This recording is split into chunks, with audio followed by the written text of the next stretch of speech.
Kita mulai aja.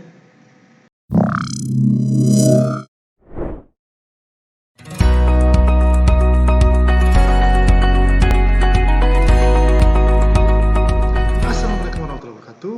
Bertemu lagi dengan saya. Di video kali ini kita akan membahas mengenai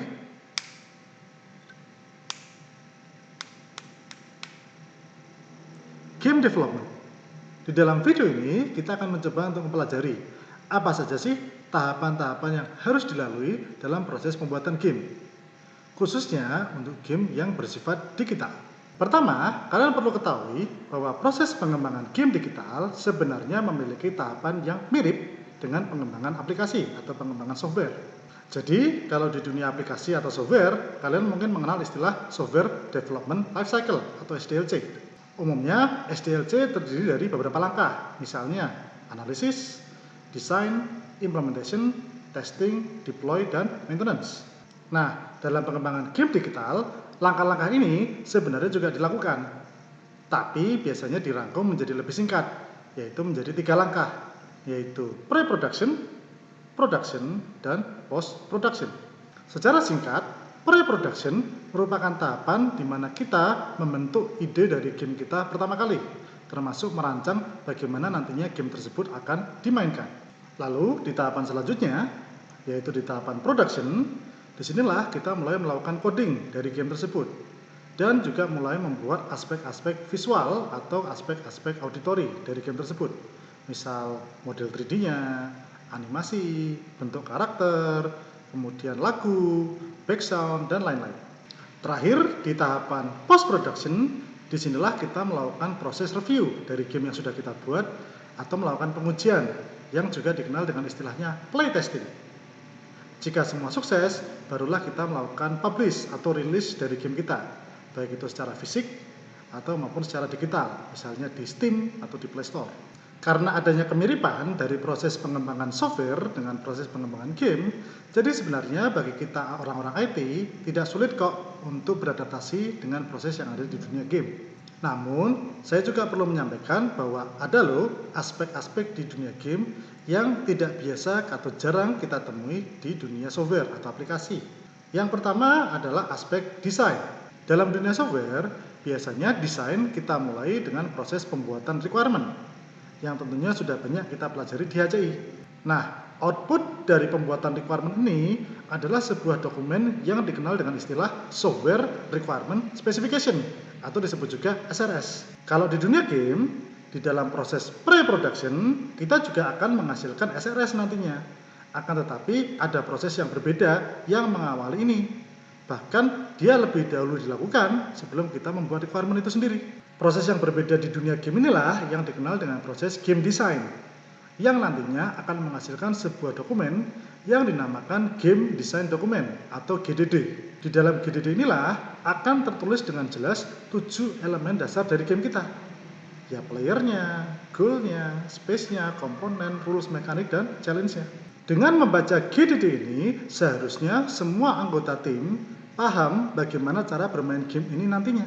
Jadi, seolah-olah game tersebut sudah jadi, sudah siap dimainkan, walaupun belum dalam bentuk digital. Nantinya, di akhir tahapan pre-production, GDD ini akan diubah menjadi SRS, supaya bisa digunakan oleh tim production untuk membuat versi digitalnya. Selain perbedaan dari aspek game design, di mana game memunculkan dokumen bernama GDD, game juga memiliki perbedaan dengan software dari aspek tujuan. Di salah satu video saya pernah menyampaikan bahwa secara umum aplikasi atau software hanya memiliki 2 tujuan, yaitu peningkatan produktivitas dan penyampaian informasi.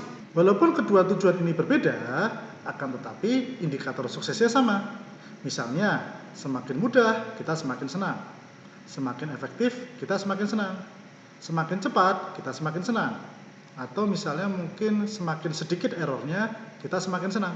Secara singkat bisa dikatakan software atau aplikasi fokus pada pencapaian functional requirement, atau dengan kata lain yang penting berfungsi dengan baik. Akan tetapi di dunia game konsep seperti ini malah dihindari.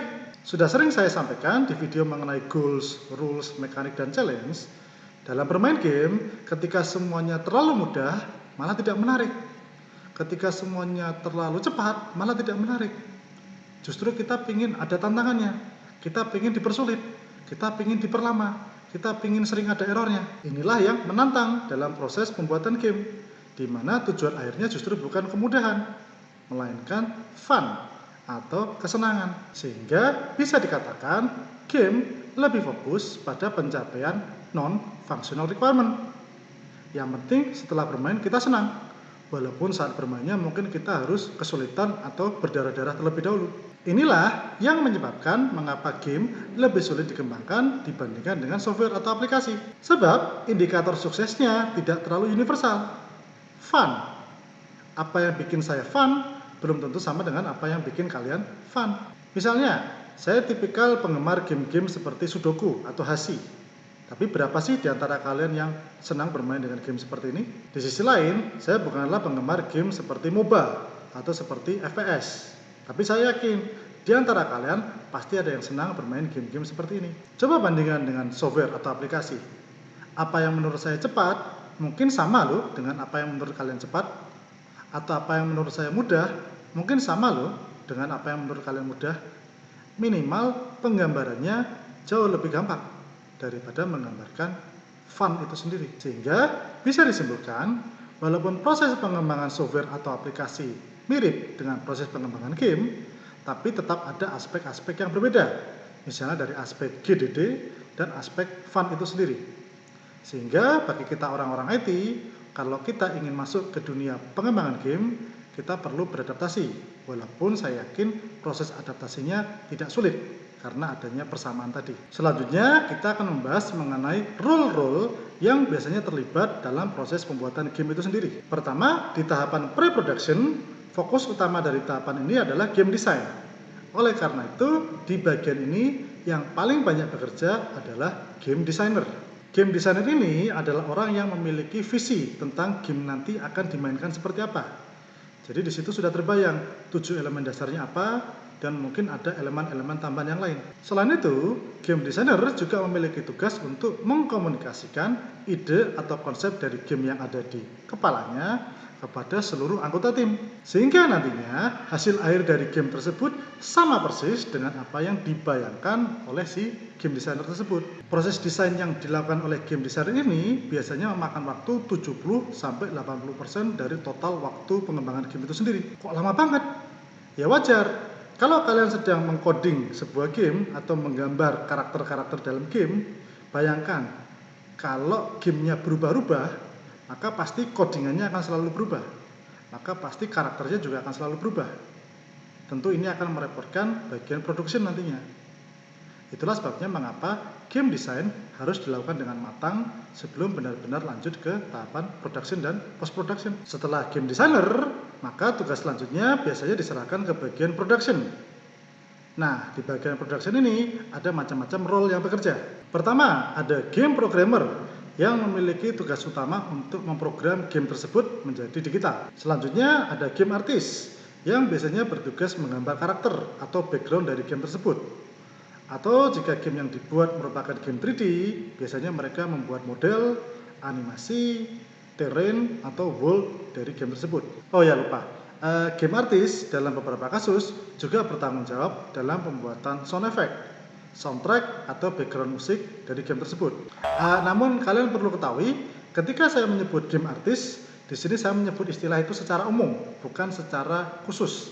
Sebab saya tahu beberapa perusahaan game biasanya membedakan istilah antara mereka yang bertanggung jawab dengan aspek visual dengan mereka yang bertanggung jawab terhadap aspek audio. Kemudian ada juga game writer yang biasanya bertugas membuat cerita, narasi, storyline, atau dialog dari game tersebut. Dan tentu masih banyak lagi, misalnya game tester, atau misalnya yang di bagian marketing, atau di bagian advertisement. Bahkan game designer sendiri pun masih bisa dibagi-bagi menjadi misalnya level designer, world designer, dan lain-lain. Terakhir, kita akan membahas sedikit lebih detail mengenai tahapan-tahapan yang ada di dalam proses pengembangan game.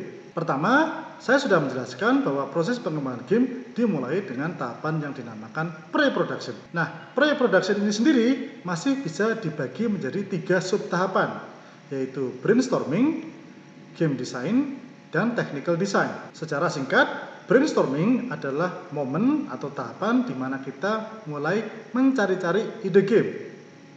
Biasanya di sini kita memulai dengan membuat dulu core gameplay dari game kita. Nah, core gameplay itu kemudian di tahapan game design mulai kita konsepkan lebih konkret. Di situ mulai kita munculkan aspek player, rules, mekanik, goal, space, komponen, challenge, dan lain-lainnya. Di akhir tahapan game design ini akan lahir sebuah dokumen bernama GDD atau Game Design Document. Biasanya GDD ini dibuat dengan bahasa umum yang harapannya bisa dimengerti oleh semua orang agar semua orang tahu cara bermainnya. Akan tetapi ketika masuk ke proses produksi, bahasa ini tidak cukup sehingga perlu diubah menjadi bahasa yang lebih teknikal. Nah, proses untuk mengubah GDD menjadi lebih teknikal inilah yang disebut dengan proses technical design. Yang outputnya adalah yang namanya SRS, seperti yang sudah saya sampaikan tadi. SRS inilah yang nantinya digunakan oleh game programmer dan game artist untuk mulai mengcoding dan menggambar game tersebut. Dengan dihasilkannya SRS ini, maka bisa dikatakan proses pre-production berakhir dan masuk ke proses yang kedua, yaitu proses production. Proses production secara umum memiliki dua sub tahapan, yaitu game building dan assembly. Di dalam game building, disinilah programmer dan artis masing-masing bekerja sesuai dengan role-nya untuk membangun atau mengembangkan game tersebut. Seperti yang pernah saya sampaikan di video awal perkuliahan kita, dalam proses game building diutamakan prosesnya bersifat paralel. Artinya setiap orang bekerja tanpa perlu menunggu pekerjaan orang lain selesai. Nantinya ketika semua orang selesai mengerjakan bagiannya masing-masing, maka kita masuk ke tahapan assembly, di mana hasil pekerjaan semua orang digabung atau diassembly menjadi satu produk. Ketika game selesai diassembly, maka bisa dikatakan proses production telah berakhir dan berlanjut ke proses berikutnya, yaitu post production. Di post production biasanya ada dua sub tahapan yang dilakukan, yaitu review atau playtesting dan release. Di tahapan playtesting, game kita lakukan pengujian, biasanya dengan cara bermain. Selain untuk memastikan tidak ada bug, playtesting juga dilakukan untuk memastikan bahwa game yang kita buat fun dan tentu saja balance. Setelah memastikan bahwa tidak ada bug, gamenya fun dan juga balance, maka kemudian kita rilis game ini kepada masyarakat umum, baik secara fisik maupun secara digital, tergantung skema perusahaan masing-masing. Mungkin perlu saya sampaikan juga, bagi beberapa perusahaan yang menerapkan metode agile, biasanya setelah game building, belum tentu game tersebut akan diassembly terlebih dahulu. Biasanya malah langsung loncat ke tahapan playtesting, baru nanti di belakang diassembly. Itu saja yang bisa saya sampaikan. Sebagai penutup, proses pengembangan game secara umum memiliki tiga tahapan, pre-production, production, dan post-production. Kemudian, proses pengembangan game mirip dengan proses pengembangan software atau aplikasi. Namun, di dalamnya ada beberapa perbedaan, misalnya dari aspek GDD dan dari aspek fun.